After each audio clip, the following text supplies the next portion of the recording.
Halo, bertemu kembali di Ini Budi bersama saya Budi Setiarso, pemimpin redaksi Koran Tempo. Kunci keberhasilan dari pengungkapan kejahatan-kejahatan termasuk kejahatan korupsi atau pelanggaran HAM adalah bagaimana negara melindungi saksi, terutama saksi kunci. Kita tahu mereka yang menjadi whistleblower atau saksi kunci biasanya mendapatkan tekanan, intimidasi, juga ancaman. Dan negara berkewajiban untuk melindungi. Pada episode kali ini saya akan berbincang-bincang dengan Ketua Lembaga Perlindungan Saksi dan Korban, Bapak Hasto Atmojo Suroyo. Selamat sore Pak Hasto. Saya panggilnya Pak Hasto sore. Ya Pak ya? Ya, silakan. Ya. Terima kasih sudah bersedia menjadi tamu saya di program Ini Budi. Ini saya menganggap topik perlindungan saksi ini sangat relevan, sangat penting, terutama di tengah banyaknya kasus-kasus yang sekarang ramai menjadi pembicaraan orang ya Pak ya. Entah itu kasus korupsi, pelecehan seksual, atau kejahatan seksual, dan juga tentu saja pelanggaran-pelanggaran HAM di masa lalu gitu ya Pak ya. Nah saya untuk mengawali pembicaraan kali ini Pak Hasto, saya ingin dapat gambaran sih, menurut Pak Hasto sebenarnya seberapa penting ini perlindungan terhadap saksi dan nantinya juga korban tentu saja dalam pengungkapan kejahatan ya Pak ya. Berbagai kejahatan lah yang menjadi concern dari kita semua. Ya, ini saya kira kita bisa mulai dari sejak reformasi Mas ya. Sejak reformasi itu kan merupakan kebangkitan dari masyarakat sipil, penguatan berhadapan dengan sistem negara. Dan kemudian itu melahirkan beberapa komisi atau lembaga produk reformasi lah produk reformasi. Nah, LPSK ini yang terakhir sebagai produk reformasi. Nah, itu didorong oleh paling tidak dua tindak pidana yang cukup serius, yang agak sulit diungkapkan pada waktu itu, yaitu adalah tindak pelanggaran korupsi yang cukup marak, tetapi banyak saksi yang tidak berani memberikan kesaksian. Karena mendapat intimidasi. Selain itu juga tindak pidana pelanggaran HAM yang berat yang pada waktu itu kok belum selesai-selesai ini. Reformasi sudah terjadi, belum selesai juga kasus pelanggaran HAM yang berat, bahkan sampai sekarang. Nah, kondisi itulah yang mendorong masyarakat sipil pada waktu itu, terutama yang tergabung dalam koalisi masyarakat sipil untuk perlindungan saksi dan korban. Yang kemudian menyelenggarakan pertemuan-pertemuan dan lobby-lobby baik kepada pemerintah maupun kepada DPR, sehingga dirumuskanlah suatu produk perundang-undangan yang kemudian disebut Undang-Undang Perlindungan Saksi dan Korban. Nah, ini adalah dorongan dari masyarakat sipil terutama. Maksudnya gini Pak, ini kan sebenarnya kalau kita lihat membongkar kejahatan itu kan ya pasti yang kita bayangkan adalah investigasi, kalau di aparat aparat entah KPK atau polisi ya pasti penyidikan, nanti ada proses peradilan, nanti berlanjut sampai proses pidana dan segala macam. Nah, tapi di segmen yang pelindungan saksi ini adanya di mana dan seberapa penting itu harus disediakan oleh negara gitu. Iya. Ya itu tadi karena kesadaran terhadap itu dan kemudian saat ini sebenarnya Indonesia juga sudah memasuki paradigma baru bersama masyarakat internasional ya. Paradigma baru di mana itu tidak lagi hanya memperhatikan pelaku tetapi juga saksi dan korban. Ya, di sini posisi penting LPSK itu. Karena selama ini perhatian sistem peradilan pidana kita itu lebih terfokus pada pelaku saja. Bahkan ketika tahun 81 lahir KUHP, itu kan dianggap sebagai sesuatu yang monumental ya. Di mana pelaku tidak boleh diperlakukan secara tidak manusiawi dalam proses peradilan atau pengungkapan saksi. Ya. Itu kan sudah dianggap sebagai satu tonggak sejarah.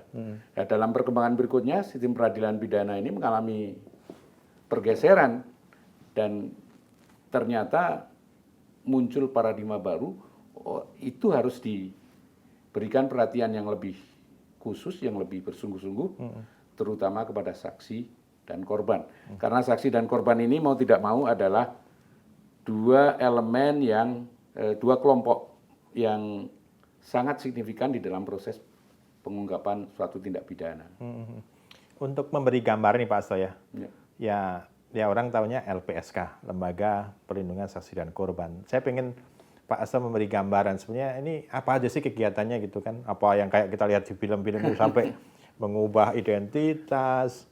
Kalau di film-film gitu Pak Iya, ada. Atau sampai face off apa gitu kan. Ini seperti apa nih Pak gambarannya? Sebenarnya kita juga punya kewenangan untuk itu, Mas. Apa sih? Tetapi belum sampai kita lakukan lah itu.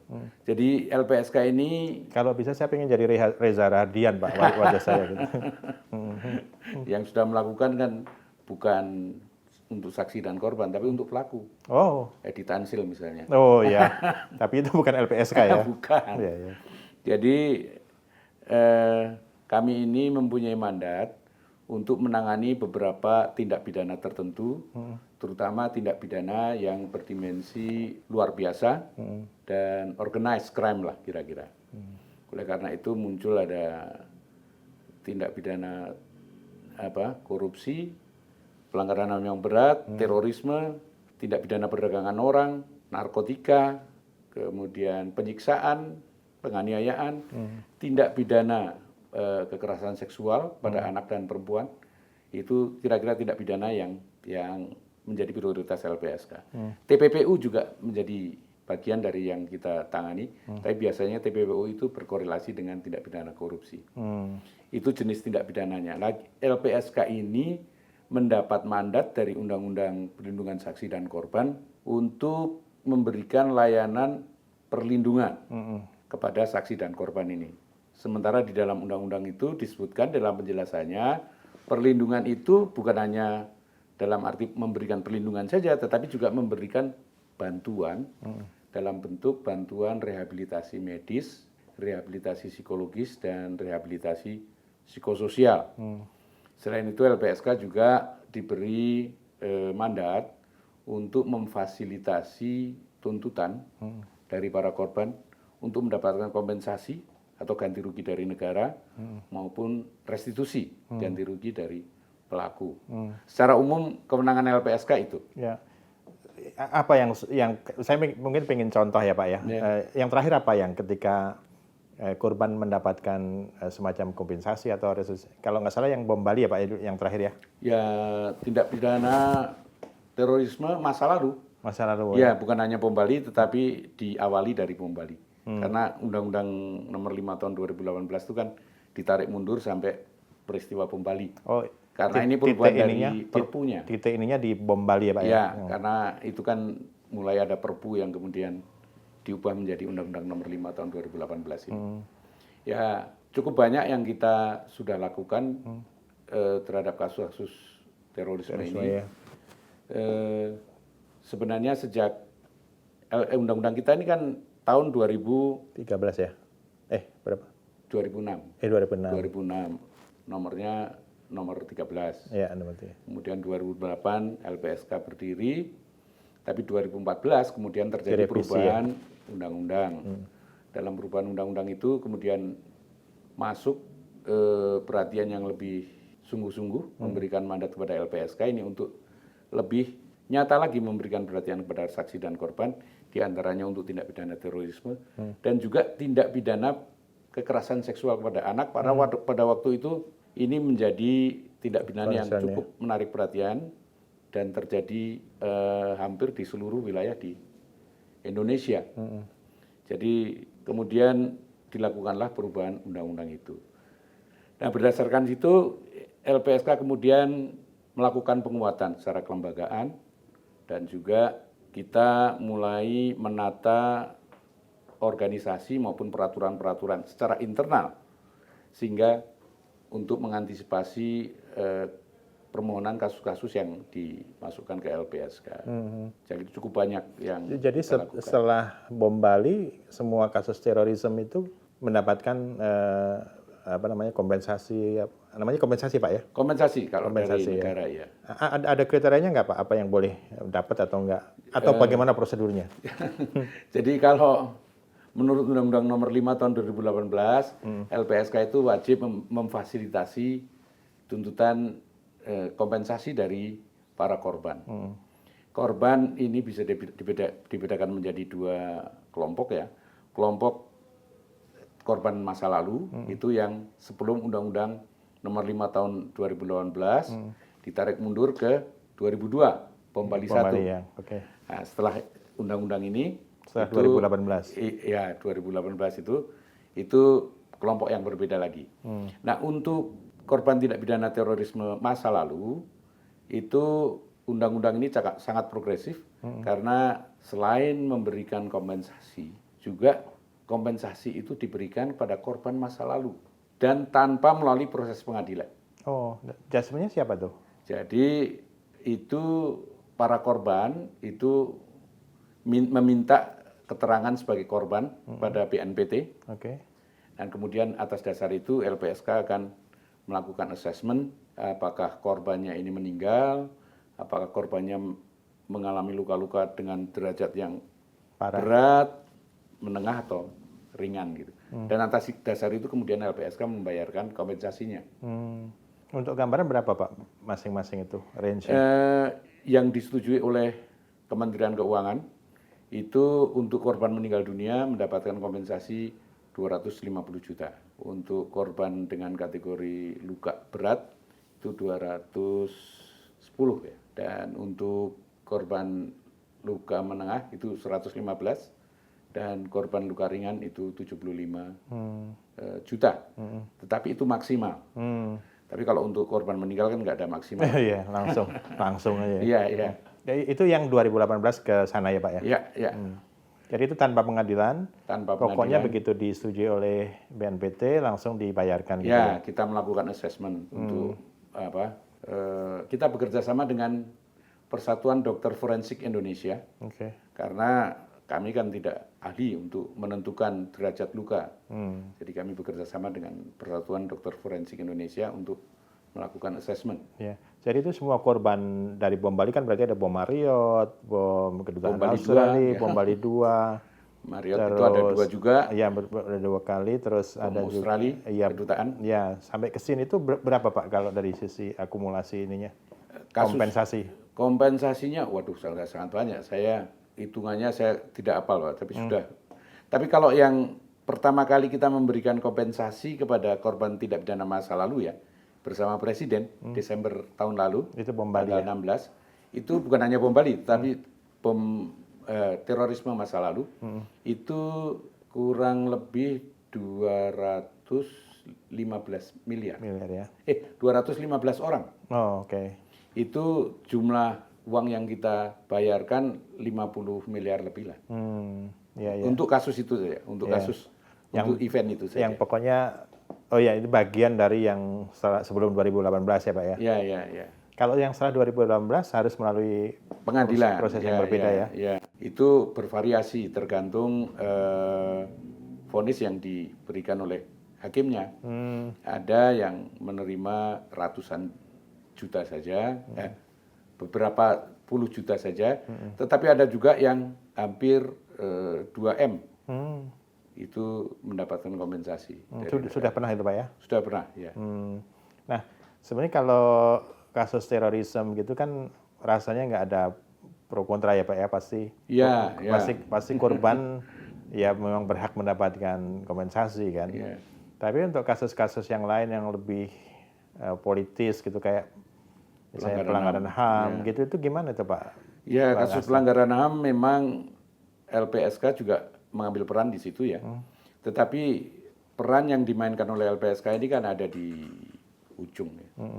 Jadi untuk beberapa tindak pidana pelanggaran HAM yang berat yang sudah dilakukan penyelidikan oleh Komnas HAM, itu Komnas HAM kan kemudian menyatakan tindak pidana ini termasuk pelanggaran HAM yang berat. Dan kemudian itu dikirimkan ke Kejaksaan Agung, meskipun di Kejaksaan Agung prosesnya masih lama, belum tahu lah. Pernah ada 3 kasus yang digelar pengadilannya, tetapi itu juga membebaskan pelaku. Jadi memang masih jauh dari harapan lah untuk penyelesaian secara hukum lah. Nah, oleh karena itu kemudian LPSK ini bekerja sama dengan Komnas HAM. Jadi untuk tindak pidana yang sudah diselidiki oleh Komnas HAM dan dinyatakan sebagai tindak pelanggaran HAM yang berat, kemudian kalau ada orang-orang yang merasa menjadi korban tindak pidana itu, bisa menghubungi Komnas HAM untuk mendapatkan surat keterangan dan kemudian meminta bantuan kepada LPSK untuk mendapatkan layanan bantuan medis maupun psikologis. Cukup Komnas HAM ya? Cukup Komnas HAM. Okay. Ya, karena apa? Karena di dalam Undang-Undang LPSK itu disebutkan LPSK bisa memulai perannya untuk terlibat di dalam menangani saksi maupun korban itu sejak penyelidikan. Nah, itu kan penyelidikan sudah dilakukan. Di Komnas HAM ya.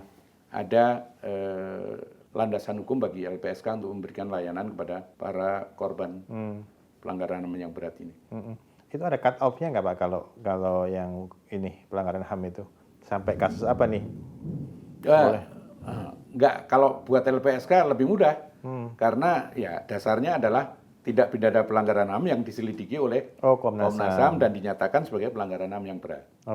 Jadi apa yang diberikan kepada ini yang sudah dilakukan sejauh ini? Misalnya, ya, kami memberikan layanan itu bantuan medis ya, terutama. Apa sih Pak misalnya yang kita sebut contoh aja kan kalau pelanggaran HAM sejauh ini apa aja?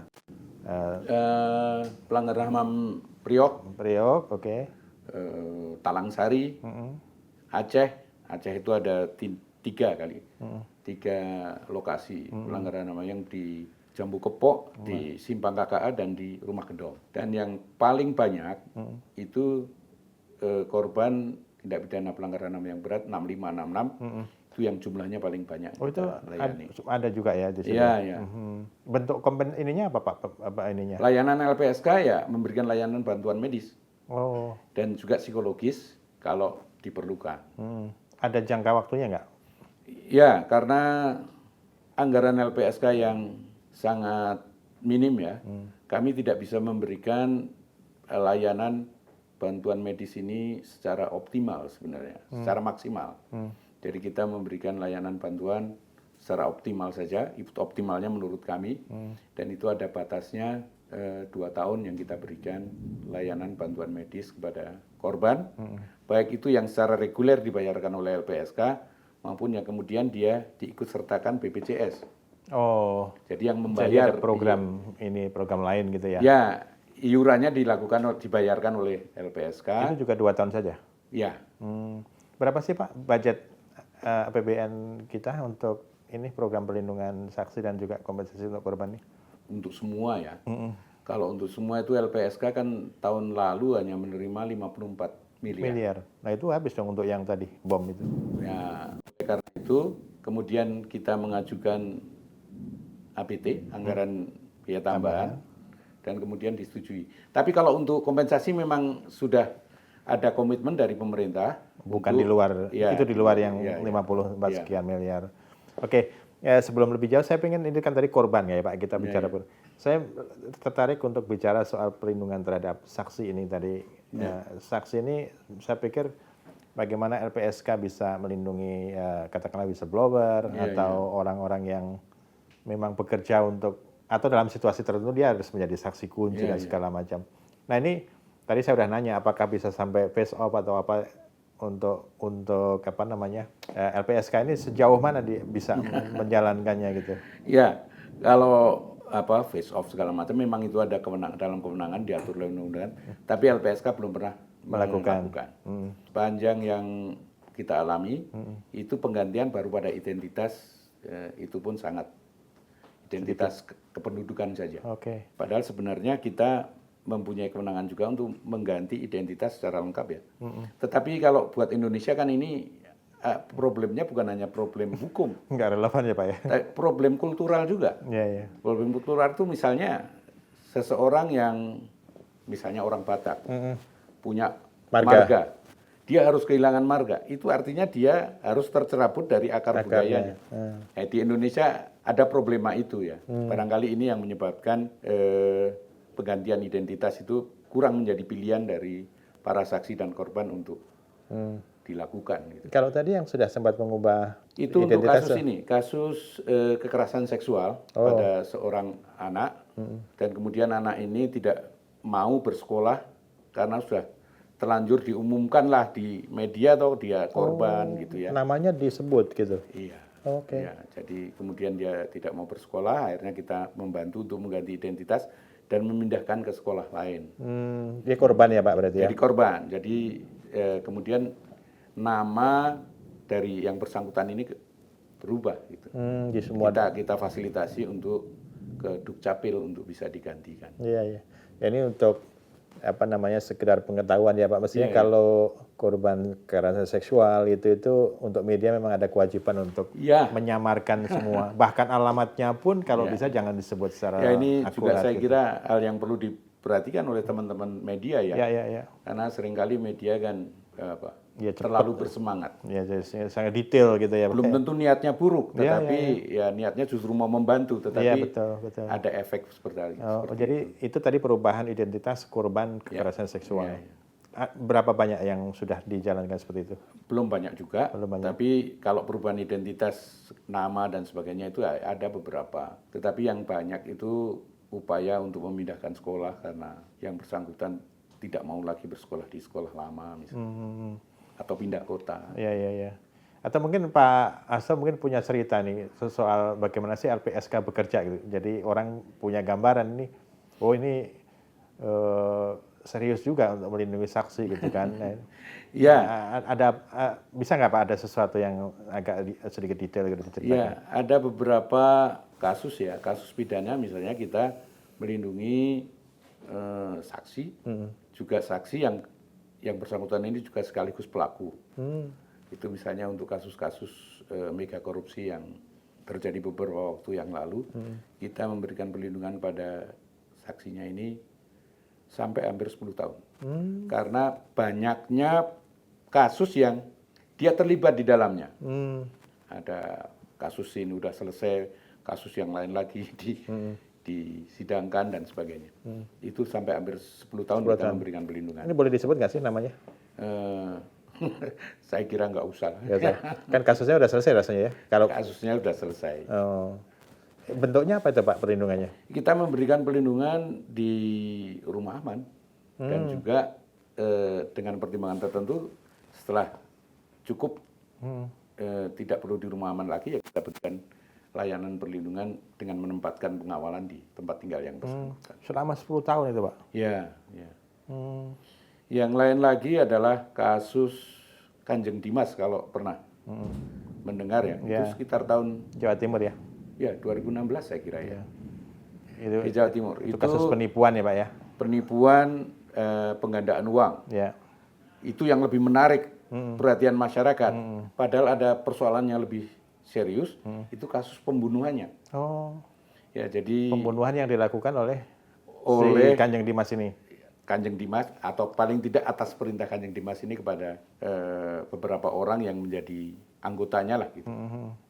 Itu kan mula-mula kita mendapatkan permintaan dari Polda Jawa Timur untuk memberikan perlindungan pada seorang saksi, saksi kunci dari kasus pembunuhannya.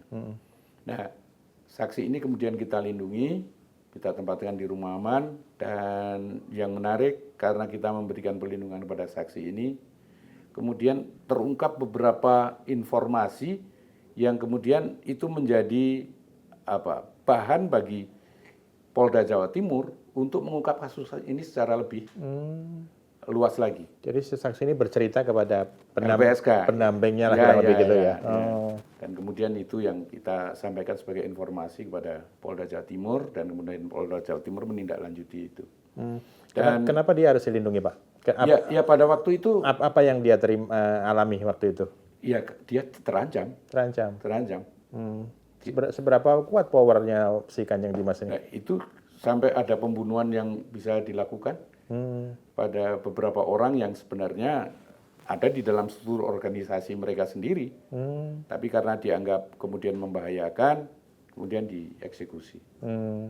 Dan pelaku pembunuhnya lumayan banyak waktu ternyata, Pak ya? Ya, ada beberapa orang, bukan hanya dari lingkungan masyarakat sipil, tapi juga ada dari lingkungan TNI, kemudian ada mantan polisi dan juga mantan TNI, itu cukup serius. Sehingga kita bisa membayangkan ancaman yang diterima oleh si saksi itu ya. Berapa lama itu dilindungi? Setahun lebih saya kira, sampai prosesnya kemudian sudah selesai.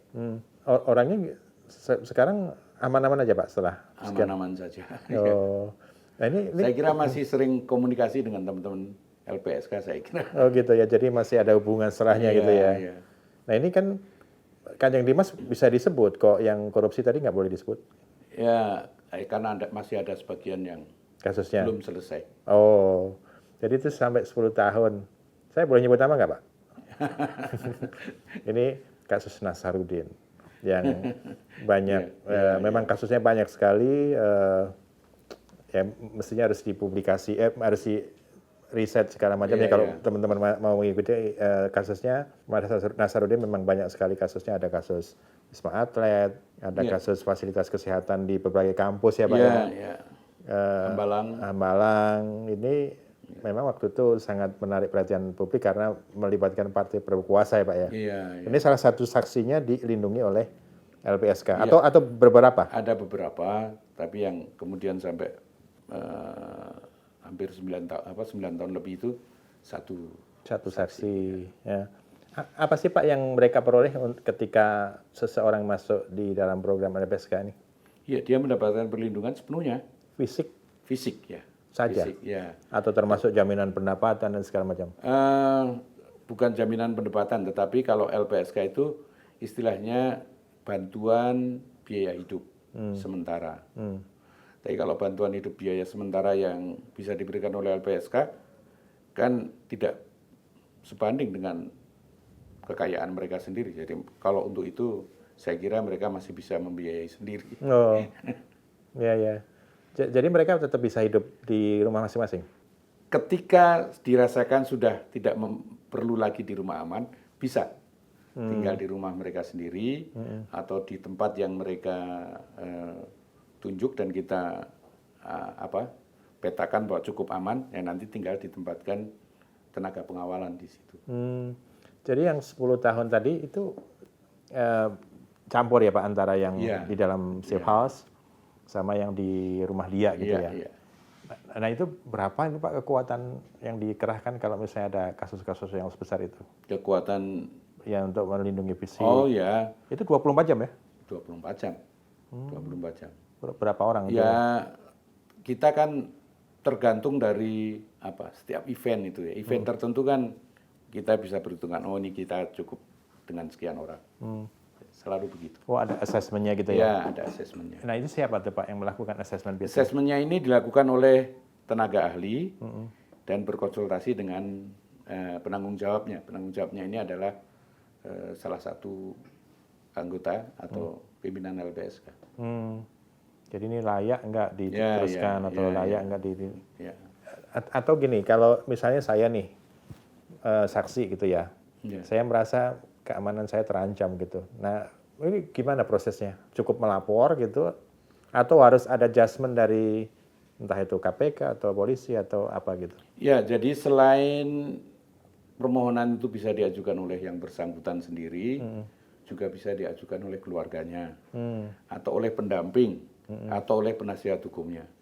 Tetapi bisa juga diajukan oleh aparat penegak hukum. Jadi seringkali kita menerima permohonan untuk melindungi saksi dan korban ini dari aparat penegak hukum, baik dari polisi, jaksa maupun KPK. Itu yang selama ini kita lakukan. Dan atas dasar itu kemudian kita melakukan investigasi. Investigasi itu ya memetakan situasi yang dihadapi oleh saksi maupun korban ini. Situasi ancamannya apakah betul-betul faktual, situasi dan kondisi tempat tinggalnya, berapa jauh dari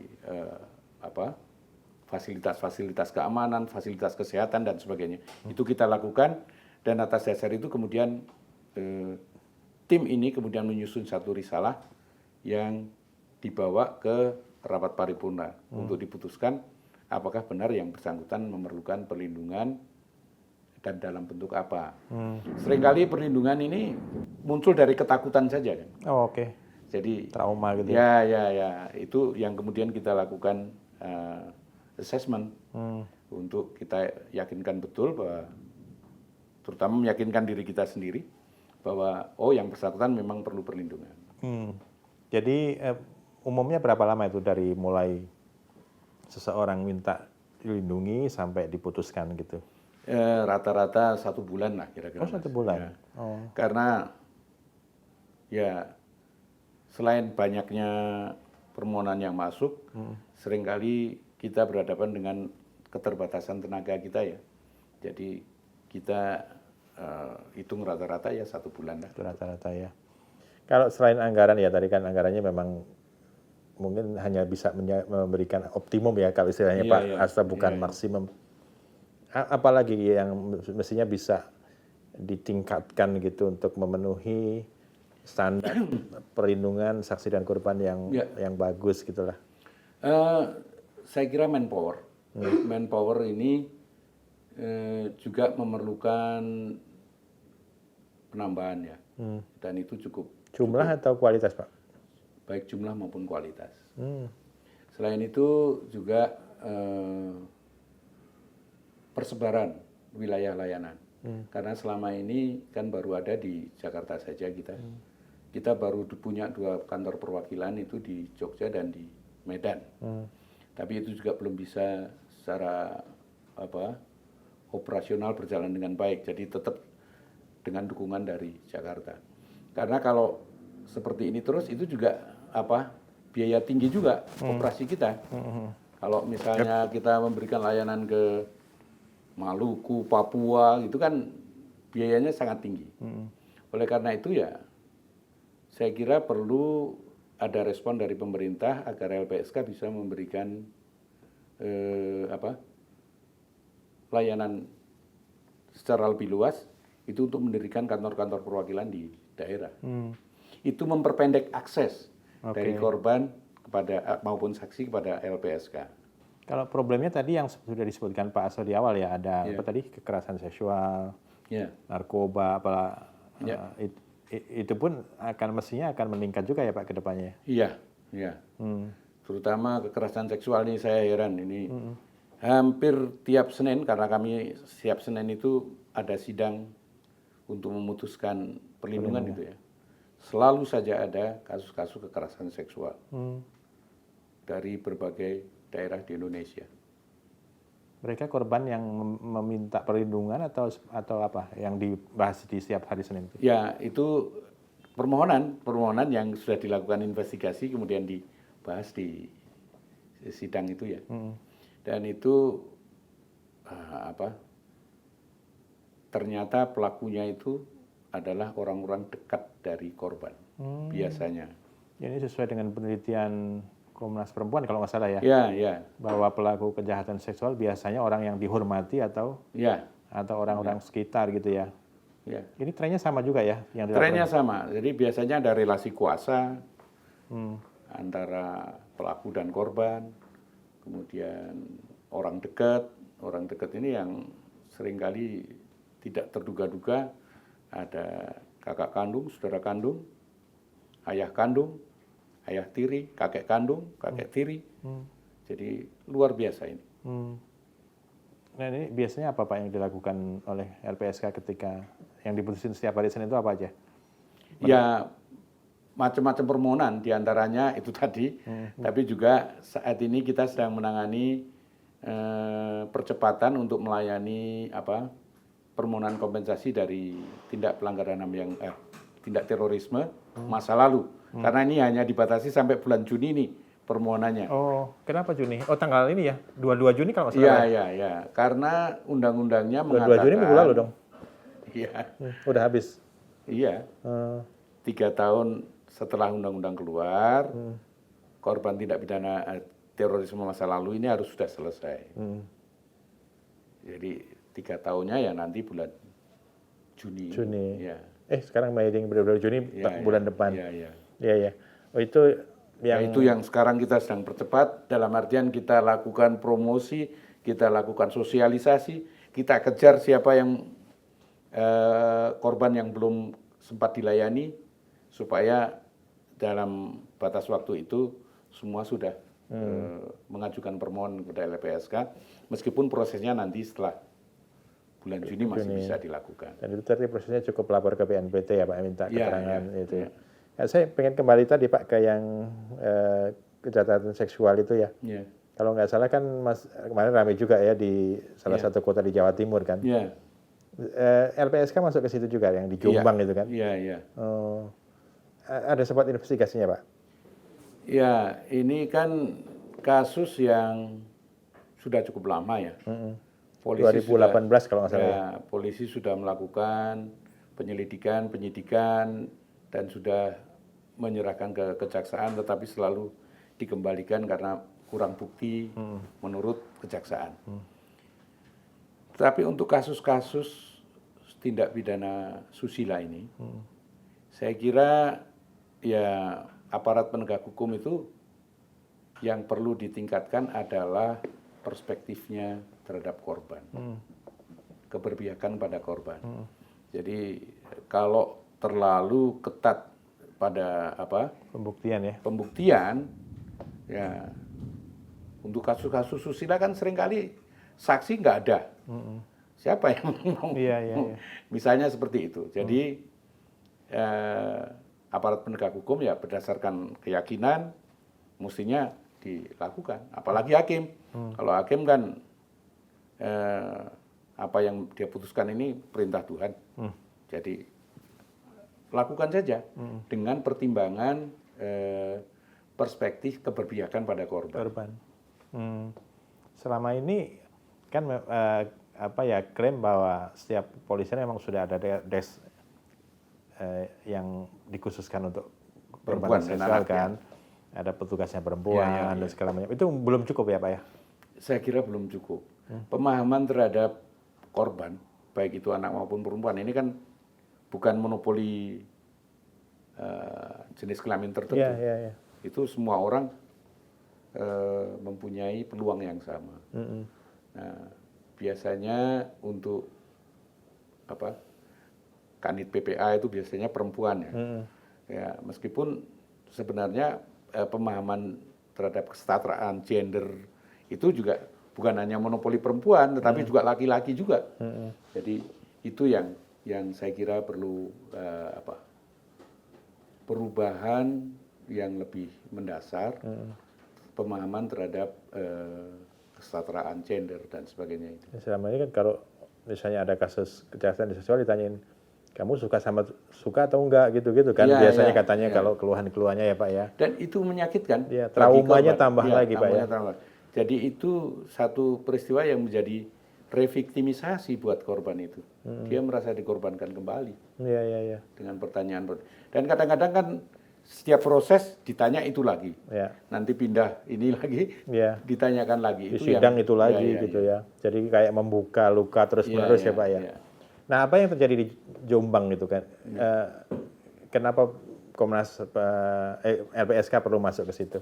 Ya, karena ada permohonan perlindungan dari korban dan kami yakin memang yang bersangkutan ini terancam dan kami yakin bahwa memang ada tindak pidana di situ. Meskipun secara prosedural belum ada bukti katanya. Ya, secara ini dari kepolisian juga sudah menjalankan tugasnya, tetapi di kejaksaan masih mandek ini, karena ada beberapa bukti yang masih dituntut oleh jaksa agar dipenuhi oleh polisi, tetapi belum bisa dipenuhi. Iya. Jadi mungkin ini untuk memberi gambaran kasus Jombang ini kasus kekerasan seksual yang diduga dilakukan oleh keluarga seorang tokoh agama setempat ya Pak ya, sehingga mengintimidasi korbannya gitu. Saya kira memang ini concern ya. Jadi saya mengimbau ini perspektif terhadap korban ini yang harus disebarluaskan. Untuk menjadi korban itu bisa berlaku kepada siapa saja. Jadi masyarakat juga begitu.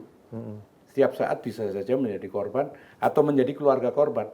Jadi kalau ada satu peristiwa yang di situ ada korban, mestinya mempunyai solidaritas paling tidak, empati kepada korban ini yang harus dikedepankan. Apalagi korbannya pelakunya tadi orang-orang terdekat, pelaku yang yang punya kuasa Pak ya. Jadi ancamannya memang bisa datang kapanpun dan datang kepada siapapun ya Pak Asta ya. Oke. Salah satu yang mungkin perlu juga diketahui Pak Asta, LPSK itu bisa proaktif juga ya? Bisa proaktif. Jadi harus menerima pengaduan ya? Ya, kami tidak hanya menunggu permohonan dari masyarakat atau dari keluarga korban atau pendamping ataupun aparat penegak hukum. Jadi kalau kita mengetahui ada satu tindak pidana yang terjadi dan itu cukup menarik perhatian masyarakat dan cukup serius itu kita akan berusaha proaktif mendatangi saksi maupun korban untuk menawarkan perlindungan.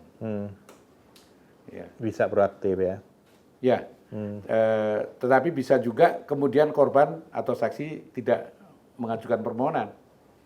Dan kalau begitu yang terjadi ya LPSK tidak akan bisa memaksa apapun. Karena perlindungan yang diberikan oleh LPSK itu sifatnya voluntary, kesukarelaan. Jadi yang bersangkutan harus sukarela menjadi terlindung LPSK.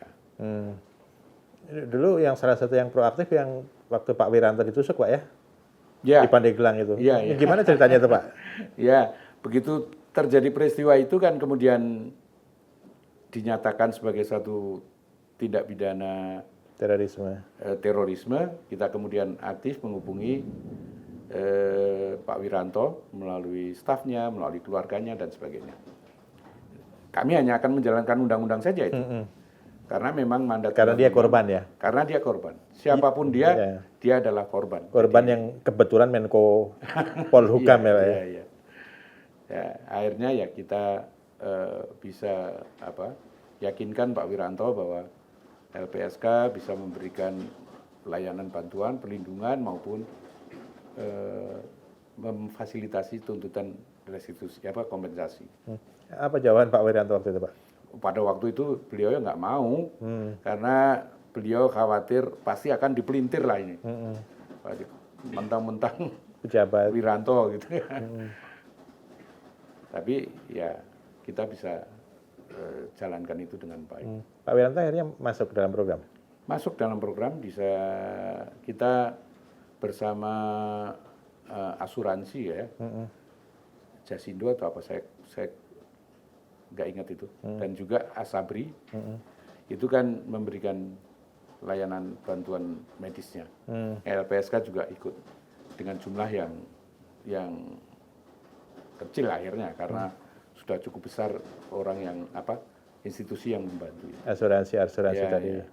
Tapi kita juga memberikan layanan untuk menuntut kompensasi dari negara dan akhirnya dapat. Jumlahnya tentu sangat tidak berarti buat berapa Pak Wiranto. Hanya puluhan juta aja, sekitar 30-an juta. Bisa buat bayar. Karena kerugian yang diderita Pak Wiranto secara material kan tidak banyak. Nyeperut aja kena pus gitu Pak. Ya, kalau itu kan medis maksudnya. Medis ya. Iya. Jadi Pak Wiranto akhirnya bisa menerima kompensasi. Ya. Ini bagian dari proaktifnya LPSK Pak ya? Iya. Kalau untuk rakyat biasa pernah juga proaktif? Setiap kasus tindak pidana terorisme, kita melakukan upaya proaktif. Untuk kasus yang di Makobrimob, itu kita juga proaktif. Di Kampung Melayu, Tamrin, itu kita juga proaktif. Dan biasanya kita kemudian mendatangi rumah sakit dan memberikan garansi letter, surat jaminan. Nanti kalau ada korban yang dirawat di rumah sakit ini, tagihannya dikirimkan ke LPSK. Itu untuk bantuan medisnya ya. Nah, baru nanti kemudian kita lakukan komunikasi dengan para korban ini untuk layanan lain, misalnya ada layanan psikologis yang diperlukan dan sebagainya, atau layanan psikososial. Dan kemudian yang terakhir itu tadi membantu menilai atau menghitung kerugian yang mereka derita dan kemudian dimintakan kompensasi ke negara. Iya. Itu memungkinkan nggak perluasan peran LPSK gitu? Ya misalnya orang-orang yang dipersekusi di media sosial atau di internet gitu, kemudian dia mendapatkan perlindungan dari LPSK gitu, memungkinkan kayak orang lain? Sepanjang yang bersangkutan ini adalah saksi atau korban untuk suatu tindak pidana, itu LPSK mempunyai mandat untuk. Jadi kriterianya adalah saksi atau korban ya Pak ya? Tindak pidana. Tindak pidana. Ya. Jadi harus dibuktikan di pengadilan. Ya, Pak? tindak pidana juga tindak pidana tertentu yang tadi menjadi prioritas LPSK, Mas. Tidak semuanya ya? Tidak semuanya. Penipuan karena. Iya. Ya, itu tidak menjadi ranahnya LPSK. Iya. Kecuali ada ancaman di situ. Artinya di masa depan mungkin bisa juga ya Pak berkembang peran dari LPSK ini. Tadi kan kejahatannya mungkin meningkat ya. Iya. Termasuk yang melibatkan internet dan yang intimidasinya juga tidak kalah keras sebetulnya kan. Saya kira perlu ya. Jadi beberapa waktu yang lalu ketika terjadi dispute capres-cawapres periode lalu, itu kan ada 2014. salah satu 2019 ya. Itu kan ada sekelompok pengacara yang kebetulan mengadvokasi capres-cawapres tertentu yang kemudian melakukan persidangan di Mahkamah Konstitusi itu. Nah, itu kan minta perlindungan kepada LPSK untuk para saksi yang katanya mendapatkan ancaman. Nah, sepanjang ancamannya itu bisa dibuktikan, ya tentu saja LPSK wajib memberikan perlindungan pada saksi itu. Lepas dari persoalannya apakah ini soal cawapres atau bukan ya. Tetapi memang LPSK tidak mempunyai kewenangan untuk terlibat atau berintervensi dalam kasus-kasus sengketa pemilu seperti itu. Nah, barangkali ke depan mungkin kalau memang dipandang perlu ya bisa diperluas LPSK bisa menangani juga perkara-perkara yang ada di dalam pengadilan tata usaha negara atau di dalam yang di Mahkamah Konstitusi sengketa pemilu misalnya. Bisa saja mungkin.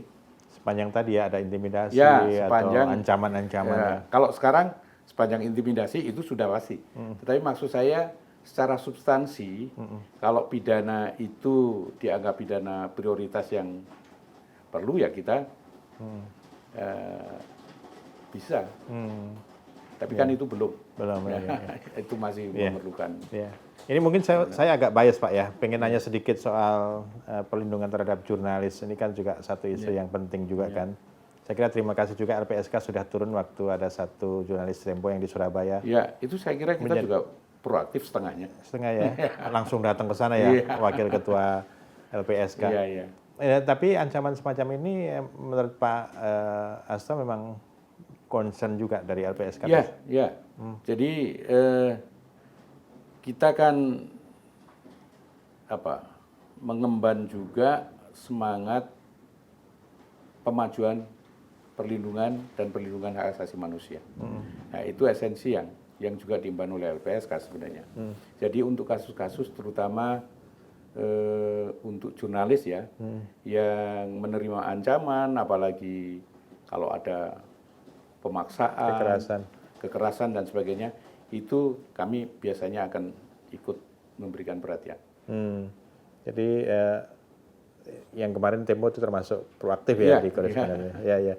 Ini akan juga dilakukan untuk jurnalis yang terutama sih sebenarnya di daerah Pak ya, banyak sekali teman-teman yang mungkin mendapat intimidasi, termasuk di Papua sekarang ini rasanya penting kalau sekali. Untuk daerah ini kan problemnya begini, kami nggak mendengar itu, kami tidak tahu gitu. Kalau kebetulan Surabaya kan kemarin dekat ya Pak ya, dekat dan kita sudah dengar dulu, akses jadi kita bisa lakukan. Kalau misalnya di daerah, silakan organisasi-organisasi jurnalis bisa memfasilitasi untuk menginformasikan pada LPSK. Iya. Sedikit Pak, kalau Pak Hasto dulu kan Komnas HAM kalau saya. Apa Pak bedanya kerja di Komnas HAM dengan di LPSK? Ini kan sebenarnya kalau saya lihat keterangannya Pak Hasto ini cukup dekat ya. Concernnya itu mirip-mirip gitu ya Pak saya. Apa yang membedakan? Kalau Komnas HAM itu kan lebih betul-betul substansi pada HAM-nya ya. Dimensi politisnya sangat kental karena biasanya kasus-kasus hak asasi manusia itu kan menyangkut dimensi politis. Nah kalau LPSK ini kan sebenarnya pidananya ya pidana umum yang seringkali tidak berkaitan dengan politis gitu. Itu yang paling membedakan. Nah yang lain kalau di Komnas HAM itu kan biasanya melakukan kajian, penelitian, penyelidikan yang berjangka panjang. Kalau di LPSK itu tidak.